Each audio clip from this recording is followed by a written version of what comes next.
Last week, we introduced you to the idea about syncly linked list, and we learned about the two different approaches for initializing a syncly linked list, and we learned about the different basic operations, including how to compute the size, compute the tail, and also how to insert to the first in the list. And this week, we're going to continue with the basic operation for the syncly linked list, and we have to move on to its number one, generic version, and also number two, its extended version with two references for each node, which is the so-called doubly linked list. So that'll be the idea for this week. All right, let's now do one thing at a time. Let's now solve another problem of basic operation for syncly linked list. And we assume that we got actually three attributes in the syncly linked list class. We got the size, we got the tail, and also we got the head. And the problem we want to solve right now is to return the node at index I in the list. All right, and assuming that I will be a valid index, and we can assume that the way we do the indexing for the syncly linked list will just be like for array, meaning that we're going to start the indices with 0 until the size -1 or the length -1. So that'll be my only hints for you before you pause the video if you want to. All right, so the hints would be the I over here would be considered as valid if it is actually between 0 and also the size of the list -1. So that'll be the error condition you have to make sure you handle well. And remember, in the earlier OOP course, you learned about exception handling. So we assume that you know how to do error handling to say if the value of I actually falls outside this particular range, you're going to maybe throw certain exception. The example I show in the slides is actually some exception called illegal argument exception. It's a very common exception to throw whenever you got any illegal input value, but you can feel free to create your own exception type if you like. All right, so that's about the hints, and of course we are still assuming that we are going to define this method about accessing the middle of the list using a syncly linked list class that we have already developed. So that'll be the class where we add this new method. All right, so now and that'll be the header for the method. Get node add, so that'll be an accessor method. So taking only one input parameter about I. So you have to distinguish between I being valid versus invalid. And the return type will just be a node, which we spoke about, right? All right, you can now pause the video and you can think about how to do it. Assuming that you thought about it, let's now go over the solution.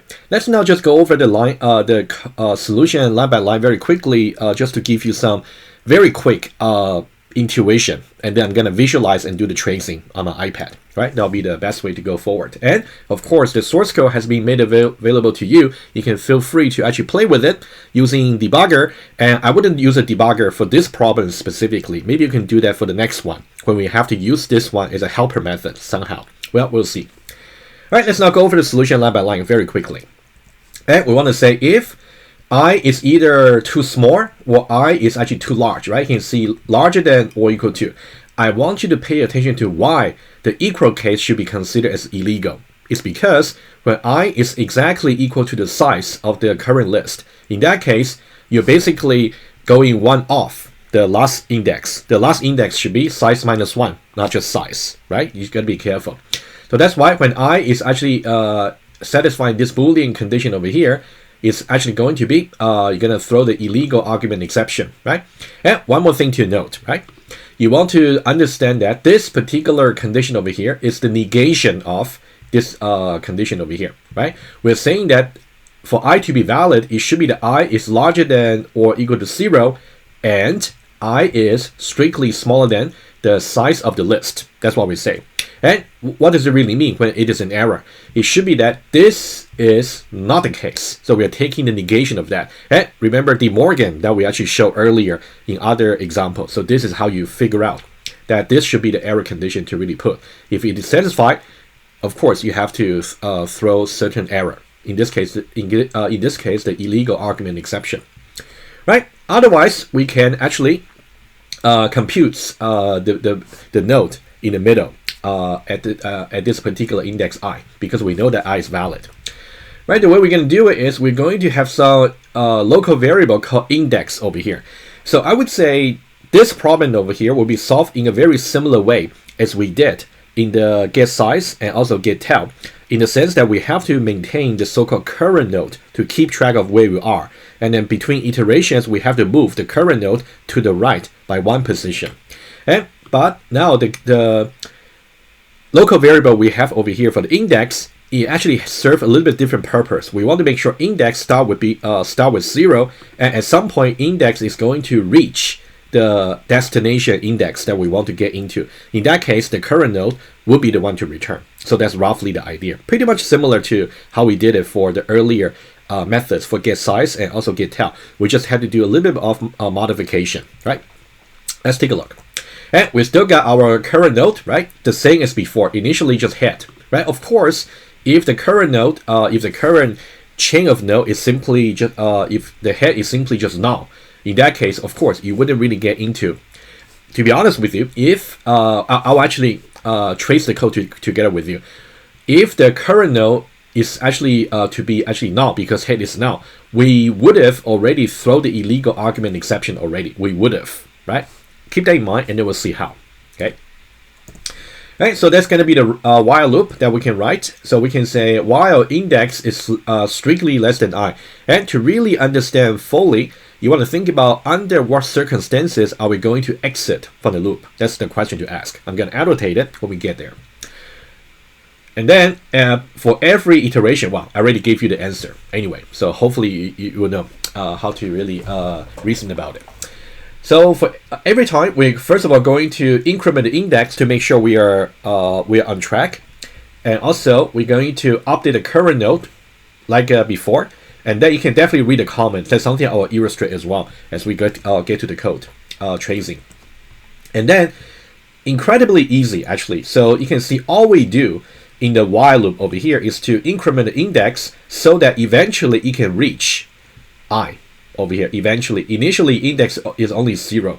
Let's say if I, the destination index is maybe 5. In that case, we'll only exit from the loop where index will reach 5 from its initial value 0. Given that we always increment the value for index for each iteration. And then for every time we increment the index, correspondingly, we also have to make sure we move the current node to the right by 1 position. So they're always in sync with each other. All right, so that's the solution for get node add. Hopefully that's a detailed quick walkthrough about every line and you got the idea. And let's now actually trace the code together using one example. Actually the example we are familiar with, and I'll make some more notes about insight you should really gain from this example here. All right, let's now move on to the tracing over here. All right, so we are talking about accessing the middle of the list, meaning that we don't really want to modify the structure of the chain. We just want to get something from that. So that's still an accessor that we're trying to define over here. And let's assume that we're still using this particular list, which we have been developing since last week. So that's something you're very familiar with. So we got 3 nodes in the chain. And the beginning of the chain is being pointed to by the head reference of the list, right? That's something you're familiar with. And that's exactly the fragment of code I just spoke about in the slides. And let's say we want to trace the list dot get node add. So we're calling this method over here, and we actually want to get the node at index 2. Before that, remember we always want to check 2 cases at least for every singly linked list operation. Number 1 is empty list. The other one is non-empty list. And you can definitely treat this one as non-empty list. That's no problem. But what about empty list? That's something I want to say. I said something like if you actually got an empty list, you would have already thrown the exception over here rather than getting to here. That's something I said earlier when I walked through the solution with you. I want to just double check. Okay. So there are 2 cases we want to talk about. So case number 1 is empty list. So that'll be empty list.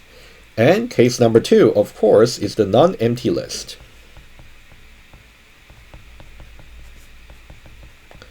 Right, so these are the 2 I want to speak about. In the case of the empty list, that simply means the list is actually pointing to this object over here for sure, but the head reference would be pointing to null. Right, so that would be the base case that we That will be the simple case that we also spoke about for other earlier operation that we discussed. If this was the case, and of course, we also assume that the size is an attribute. In that case, the size would just be 0, right? And also the tail will also be pointing to null, right? So these are the 3 attributes we assume on the singly linked list: the head, the tail, and also the size, right? So that will be the simplest singly linked list you can really consider, in which case you simply got no non-null reference for the head and or tail, and also the size should be 0. All right. What if we try to invoke? For this particular configuration, what's going to happen if we try to say list dot get node at, for example, let's say 0? What's going to happen over here? Is it going to return null, or is it going to return some error? Well, is it going to throw some exception for error? Should be the latter, right? Let's take a look. If we try to trace this code specifically, right?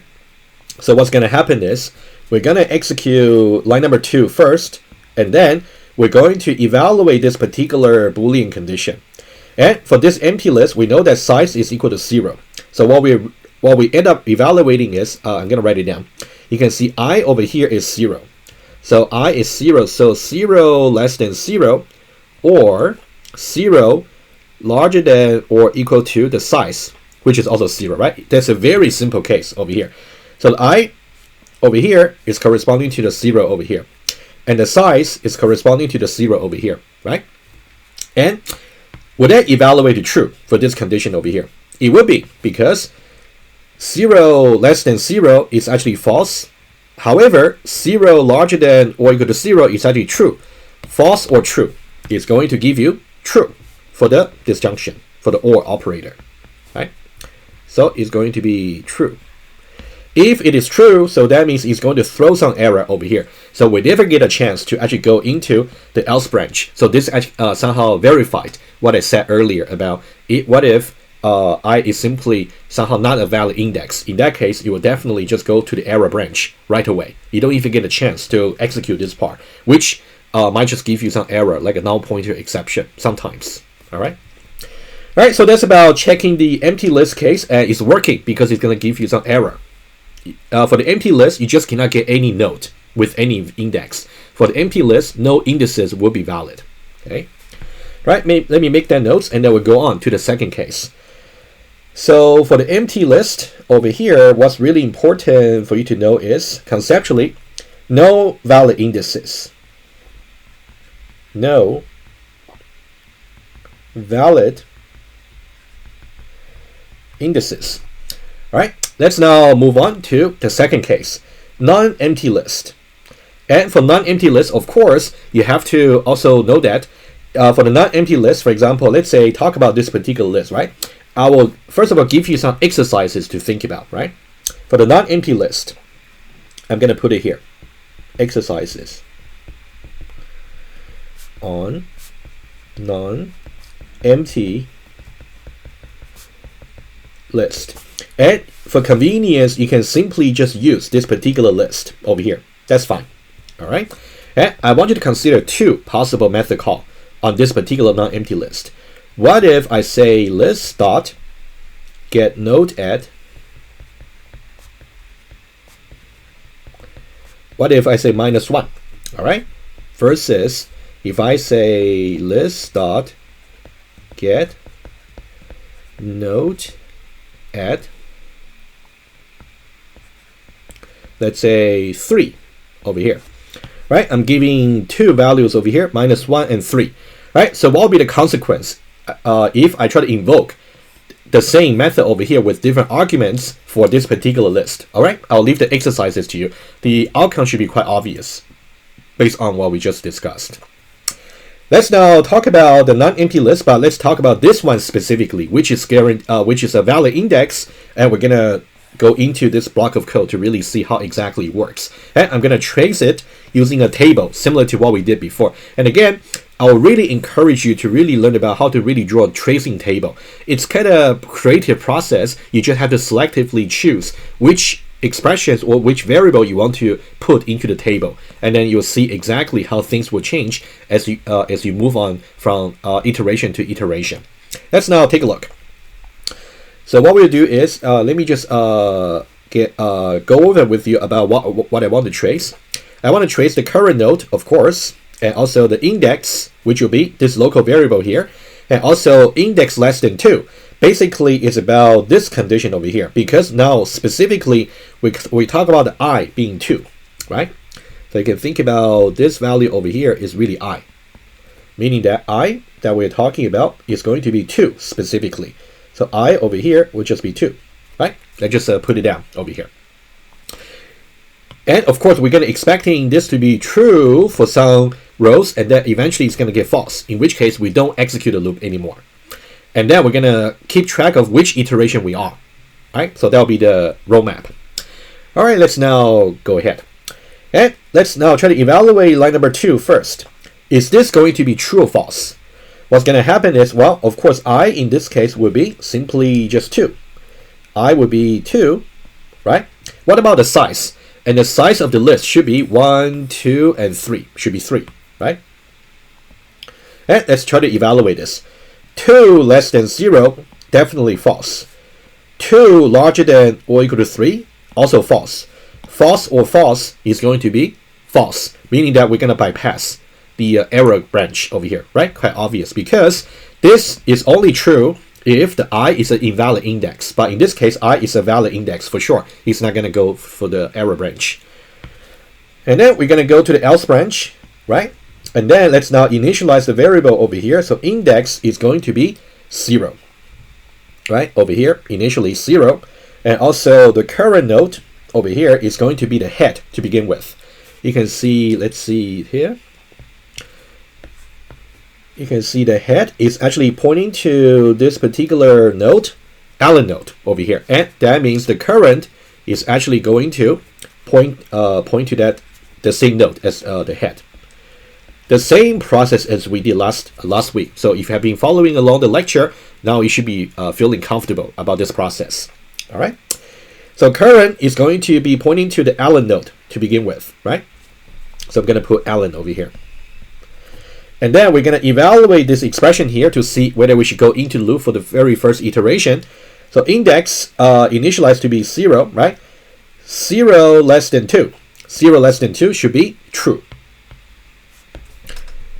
Meaning that we should really go for the start of the first iteration. And let's now go for that. And when we go for that, the first line over there is actually going to increments the index by 1. So that means index will be incremented from 0 to 1. And the current is going to be set to current.getNext. Well, just a very standard way to update the current, right? And so now if we try to do that, let me use the orange just to be the same color. You can see current is over here. What about current.next? It is pointing to the mark node over here. So we're going to say current.getNext is going to be this node, and current itself will be assigned to current.getNext. So that means current, rather than pointing to over here, current is actually going to move to the right by 1 position, pointing to its current getNext, basically. All right, so after this, current is actually going to point to the mark node. It's pointing at the mark node. So that's why it's going to be mark over here. Just make sure you fill out the tracing table right away. It should be side by side concurrently. And if we try to evaluate index less than 2, so what's the current value for index? The current value for index is actually 1, right? So when we go back to the while loop over here to evaluate again, index is 1. 1 less than 2. For sure, it is true, right? As you can see, index less than 2, and then index currently is 1. 1 less than 2 will be true. That means we should really get to the start of the second iteration. And as soon as we go into the second iteration, we have to increment the value for index, right? In that case, we're going to increment the value for index from 1 to 2. All right, over here. And then we're going to update the current over here. And to update current, send the standard procedure. Let's do that. So current is over here. Current.getNext will be the Tom node over here. And then we're going to say current rather than pointing to over here. It's going to be its get next, which will be over here. So current is now pointing to the Tom node over here. Let's put Tom over here. Okay, so once we are done, we can now move on to the next one. Okay, give me a moment. And then we can evaluate, we will simply go back to the beginning of the while loop over here. So index, what's the value for index? Is currently 2. So 2 less than 2 is actually false. Agree? So 2 less than 2 is actually false. Meaning that we are now reaching, now the current node is actually pointing to what we really meant to really go to the destination for. Meaning that it's actually index 2, right? So when index less than 2 is actually false, that means we're not going to execute the loop anymore. We're simply going to exit from the loop and simply return the current. But what's the current? The current is exactly the Tom node over here at index 2, right? So the current will be just the Tom node over here. The current, right? If you think about it, index 0 is over here, index 1 is over here, and index 2 is over here, right? We start with the head over here, and then we keep going until we reach the index 2, right? So when we first got initialized the current, it's simply just index 0. And then when we get to the next one, it's going to be index 1. When we get to the next one, it's going to be index 2, right? You might be wondering, would it be okay to put this index plus plus, maybe swap the order of these two, right? Can I put this one here, maybe right after the current is assigned to current.getNext? I'll leave that as a question to you, right? You might be wondering, well, why don't you give it a try, and then you can either trace it or write some small test case to verify if that's okay, right? That's something you definitely want to think about. All right, so that's about a detailed tracing for accessing to the middle of the list. It's not too bad, right? I think let me recap what's really new that in this new operation. Still basic, right? First of all, you have to understand how to specify the condition to really say under what circumstances is the index invalid. Otherwise, we can definitely try to calculate where the destination node is based on the index, the input index. And then number 2, we are actually basically using some counter over here, and the condition over here is kind of interesting, right? That condition is saying that we are only going to exit from the loop if, let's now also try to answer this question over here. That's also very important. Okay, the index over here is a very important question here. Insight. We'll exit from the loop when index is larger than or equal to 2, right? It's going to be the negation of the less than. So we're going to exit from the loop when the current index that we have kept track of is actually larger than or equal to 2, exactly equal to 2, basically. So when index reaches 2, which is what we are looking for, in that case, we are ready to return the node. And of course, we return the node when we exit from the loop, right? All right, it's a very simple example, but you want to make sure you understand this because the next one that we're going to talk about relies on this as a helper method. What's the running time for this getNodeAdd method? Well, you can take a very good guess because since we're using a loop, so that should be big of n, like a linear time. Well, that answer is correct, but that's not the right justification. We have to know exactly how to derive the answer being linear. The ultimate answer is linear, I agree, but what exactly is the reason, right?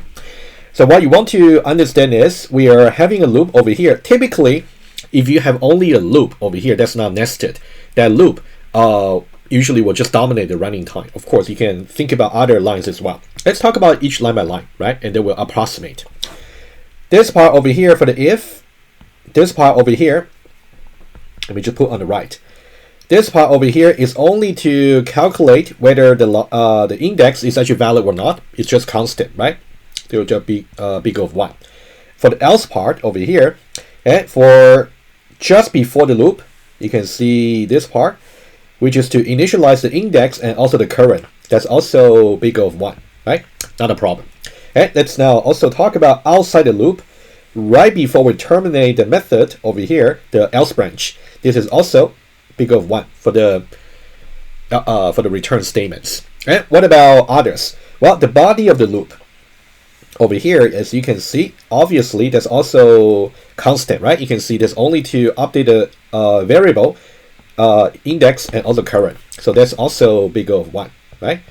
And so now the idea will be the running time is going to be dominated by the number of iterations that will be determined by this Boolean condition over here, right? So that's what you will boil down into. Okay, so what we want to really talk about is this particular running time, the worst case for this number of iteration, right? Let me try to see if I can use a maybe different color here. So if I can just highlight this Boolean condition over here, right? So what we want to do is to discuss over here the maximum number of iterations will be the worst case. And if you think about what we know that when we exit from the loop, it's exactly when the index is equal to the index that we're talking about over here, right? The I over here. Exit when the index is exactly equal to I. And what's the maximum value for I? The maximum input value that's allowed that will actually prevent us from throwing the exception should be where I is actually just 1 minus the size, right? If when I is equal to the size, in that case, we're going to throw the exception. But when I is exactly equal to the size minus 1, that'll be the largest index that we can get a node at. Max will be exactly the size of the list minus 1. And you can think about the size of the list is simply n. Typically, we say n would denotes the size of the collection that we're dealing with, the input size. Right, so we know that it's going to be n minus 1, so that'll be the worst. That'll be the worst case, basically. That'll be the number of iterations. In that case, it will be big O of n.